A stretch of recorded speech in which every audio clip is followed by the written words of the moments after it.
Hi, folks. You're with Tacitus today, your pushback channel, and thank you for joining this live stream.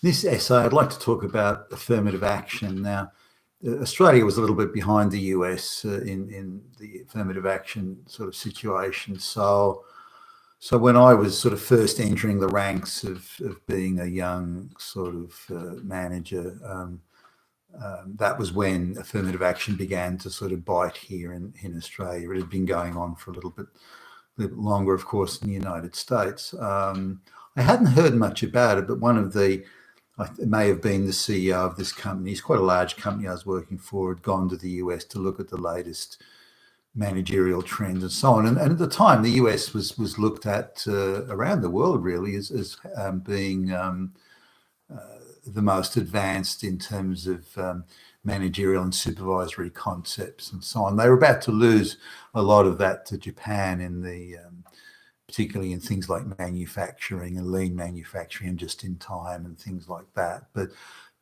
back then they were viewed as leaders in many fields. When these guys came back from the US, it was pretty soon after this affirmative action crap began. Now, I didn't necessarily put two and two together, but sort of years later, the penny dropped. But anyway, at around this time, one of the vice presidents, whoever it was, came to me and said, "Look, there's a guy going away on a long vacation out of the human resources department, as part of your training and to give you some sort of wider experience in the company and so on. We'd like to offer this role to you in human resources, just to fill in for this guy while he was on vacation." And it's nice to be well thought of in that way, and that the role was offered. As I recall, it was a very minor pay increase, sort of roughly the same. So it wasn't the money, but it was pointed out to me a good experience on my my report card, as it were, to have some human resources experience there. And I agreed. I thought, oh, hey, great, let's do that now. So I went off there. And my first role, I think it was pretty much the only role. I did a bit of interviewing, but mostly it was to look after the trainees, and they used to have a cadet trainee sort of system then, and I doubt they do now, but this is the idea that you would train your staff well, your employees well, so that they would give you greater value. And these were in the days of when the company was loyal to you and you were loyal to the company and that sort of stuff. So it was assumed that if that time and effort and training was put into you, that you would hang around at least to give your employer the opportunity to get the sort of the money back, if you like, for the cost. And it was, I suppose, in a way you'd call it an apprenticeship of sorts. Anyway, the trainees were between sort of the age of 20 and 25, I suppose, around that, and there were, I mean, from memory, sort of 10 young men and 5 young women. So, and the young women were fairly recent sort of addition to the trainees, which was fine with me. I didn't care. Now they had to do exams, so they had to do a written exam and then a practical exam. So you had to collect the written exams, but they'd hand in their papers, as it were. You'd mark them and that type of thing, and then there was a practical one where you would ask questions and go around sort of on the shop floor, as it were, and then they had to show you to make sure they understood how a machine worked, or the sequence of how work should be performed in a certain situation and so on. The training was actually quite good. Anyway, that was all fine, and that was okay. And I think one of the senior, maybe the executive vice president, sort of dropped in with the vice president of HR, and these are sort of heavy guys. Being a young manager, it was like fairly intimidating having these dudes sitting around, and they sort of overplayed it, I thought, doing the big heavy guys thing. But they made it clear, or the executive vice president guy made it clear that he wanted all the girls, all the young women trainees, he wanted them all to pass. Now the thing was, if you had to get something like 75%, I think it was, to be considered passed.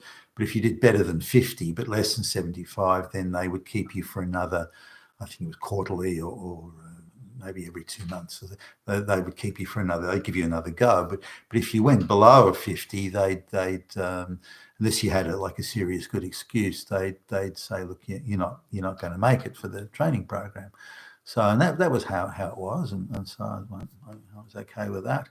And so I was surprised that the guy would specifically say that the young women had to be all had to be passed. Not I want one or two or half of them or something, but all of them. So I thought that was a bit odd. And what? And I was thinking to myself at the time, well, what happens if they fail? What am I supposed to do then?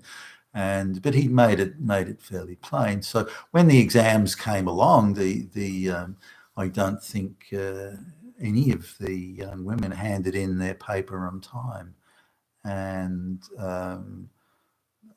so you have to fail them. That was how the system worked.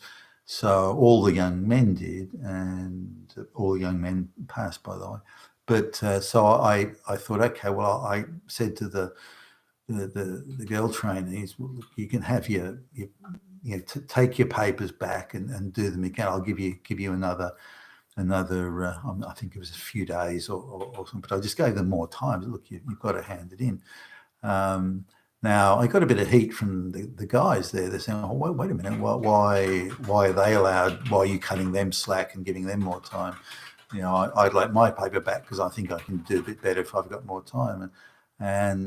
And given they'd all passed, I thought the guy, well, what can you do better? Instead of getting 80, you get 85% or something. I mean, what's the difference? But I did see their point. Why were the girls getting special treatment? So, and this sort of thing cuts into morale and so on. So why should I try so hard if they get a free pass? This sort of thing.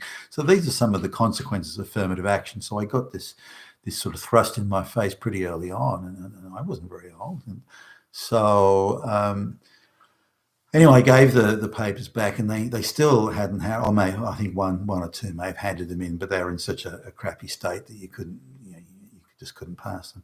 So I said, okay, look, it's Friday now. I'll give you till Monday. You've got the whole weekend. So I gave the papers back again and gave them more time, and still it didn't work. The practical stuff was no better. So I thought, well, I'm well covered now. If the executive vice president comes back and tries to bust my chops for not passing him, I can say, look, not only did they not do the paper the first time, I gave another few days, they still hadn't done it. Then I gave them another weekend on top of that, and they still hadn't done it. Even on the practical thing, I gave them a couple of goes to get it right. So I thought I was well covered there. Nothing's going to happen to me. And so I handed in the thing with all the young women had failed. I don't know. It must have taken like 1 second for the executive vice president to come around, red in the face. I told you to fucking pass. And so I told her, look, this is what happened. So don't care, don't give a fuck. You fucker, I told you to fucking pass. Do you want a job here or not? So, well, okay, well, I got the message, and if you can't do it, find someone who can. Yeah. So I thought, holy shit, my career's taken a backward step at this place. So I had to, under threat of being fired. And I'm even a little bit annoyed myself now for having rolled over. I was a young guy, But so I just dutifully said that they all got exactly 75, which was the pass. And again, the guys came to me saying, look, what's happening here? Why, because they knew that they hadn't passed. And so they were, well, why are they getting passed when we had to bust our ass to get it? We had to do the work and, hit the books and all that sort of stuff where they are just getting a free pass. And really this is, amongst the wider price that's paid for affirmative action. The good quality people, the people who are capable and are prepared to go the extra yard and make the sacrifices to be good at what they do, to master the subject, to be effective and professional and so on. They look at this and say, well, why should I bother? Why should I put in all this extra effort? I might as well just just claim to be a black lesbian, and then I can get all those benefits as well.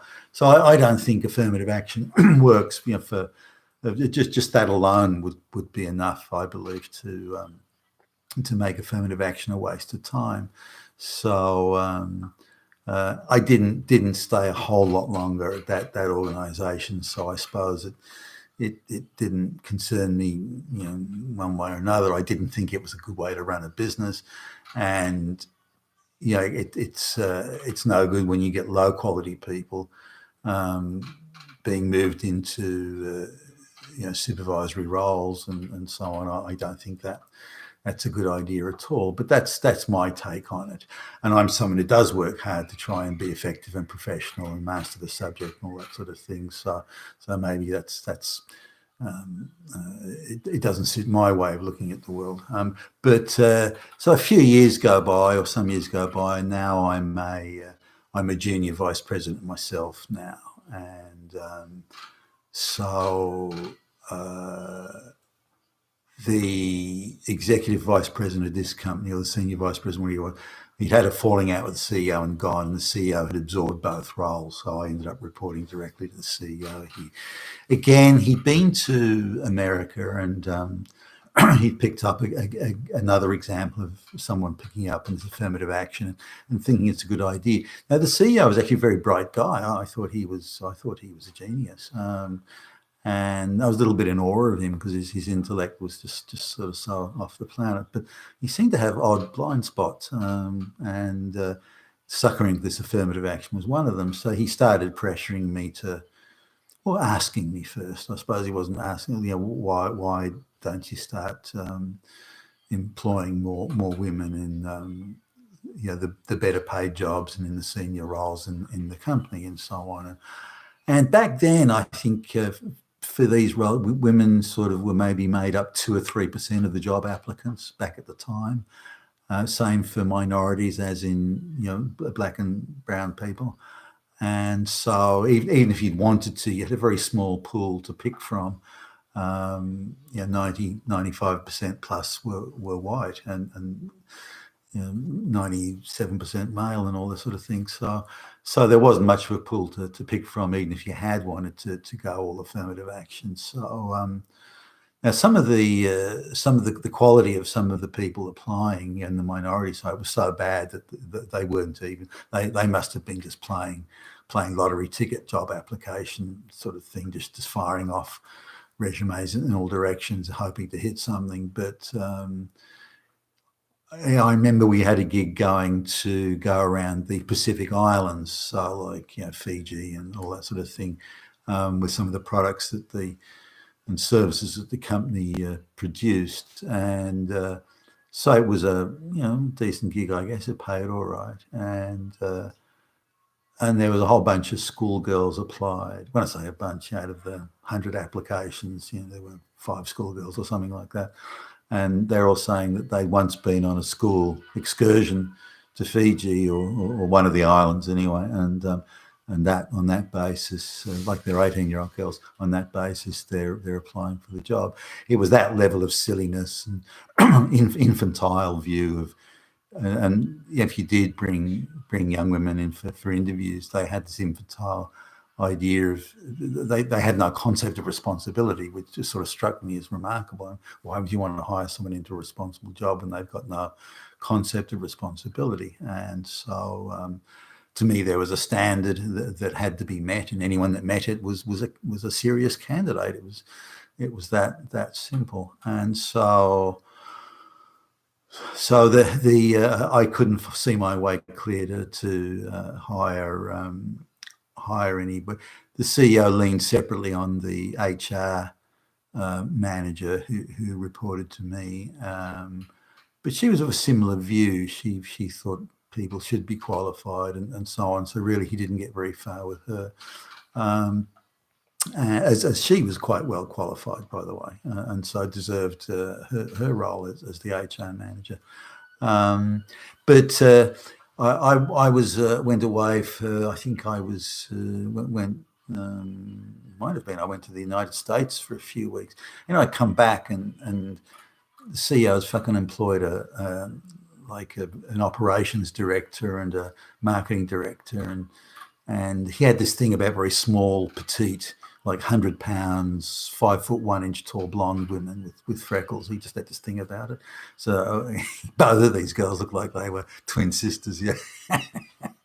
So he'd employed them while I was away, and neither of them were even remotely qualified. I mean, absolutely. But both of them were children of wealthy socialites who were friends of his family. That's how the connection had come in, and they were well mannered, well brought up girls but very entitled, and had one of them would come in. She'd roll in at 10 o'clock, 10:30, something like that.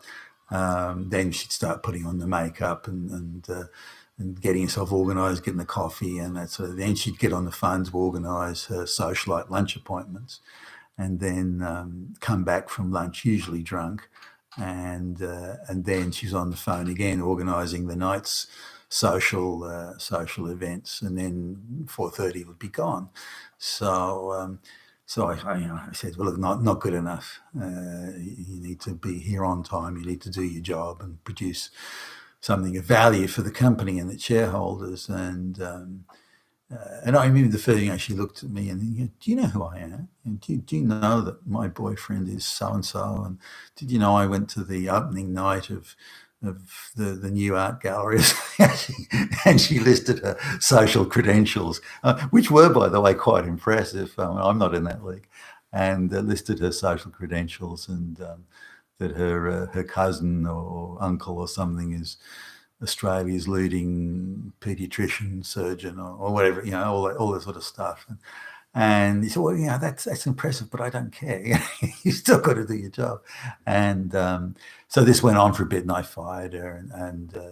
And then the chairman of the board, she went bleating to the chairman of the board, who rehired her. I remember walking past my office like a killer whale cruising past a beach full of seals or something, just looking at me out of the corner of the eye with a "screw you, fuck you" look on her face.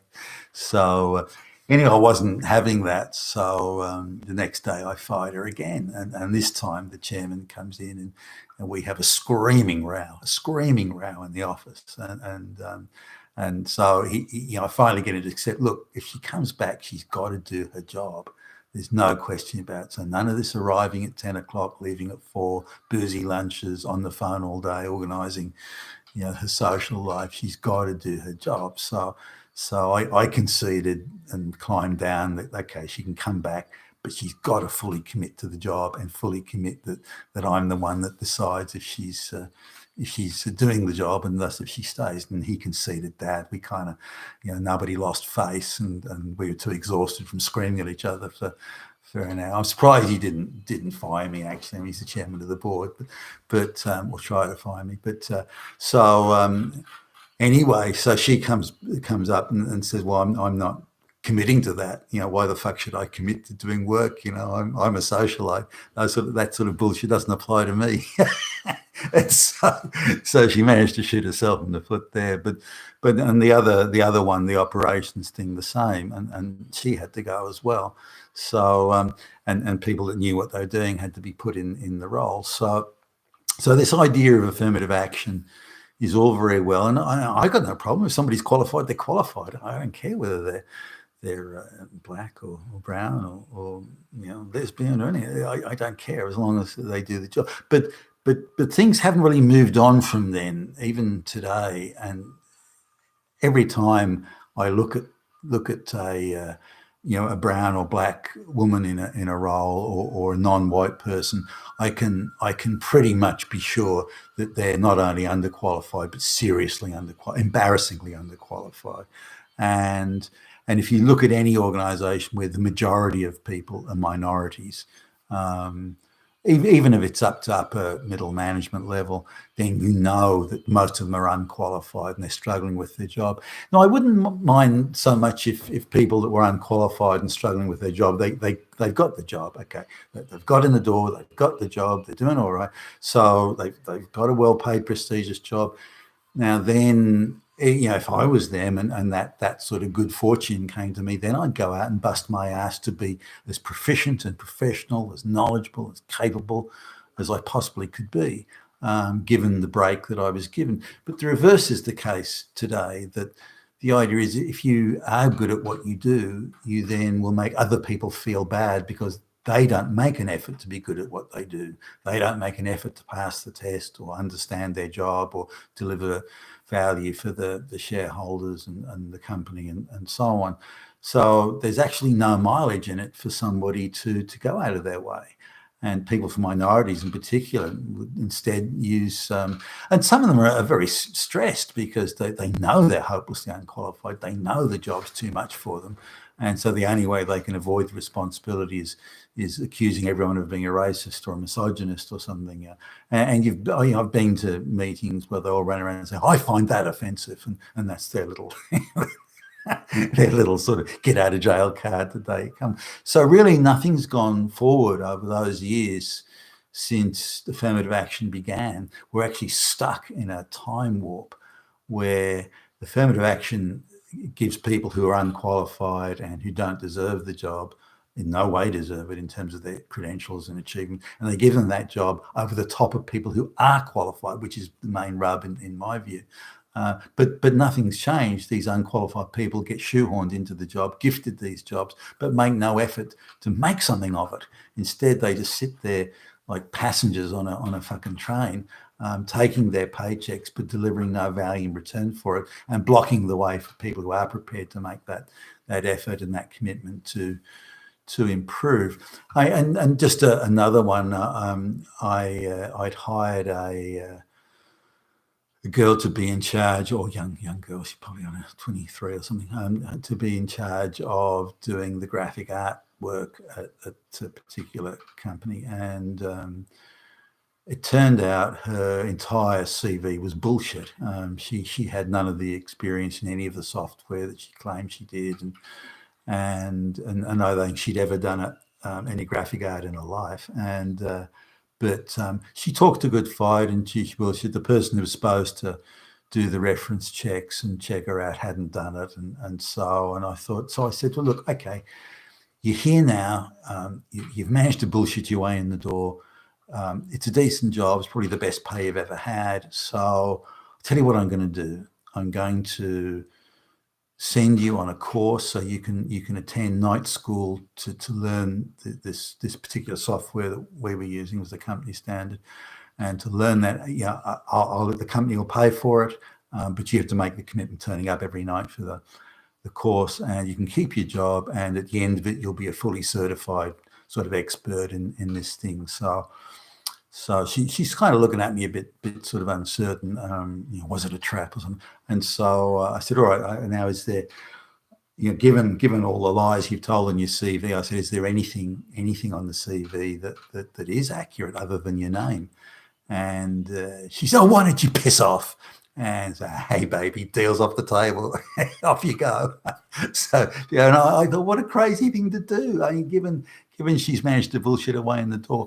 But look, the wider cost of affirmative action, I think, is huge to Western society, to businesses, and to the standard of living we have, the cost of living we have.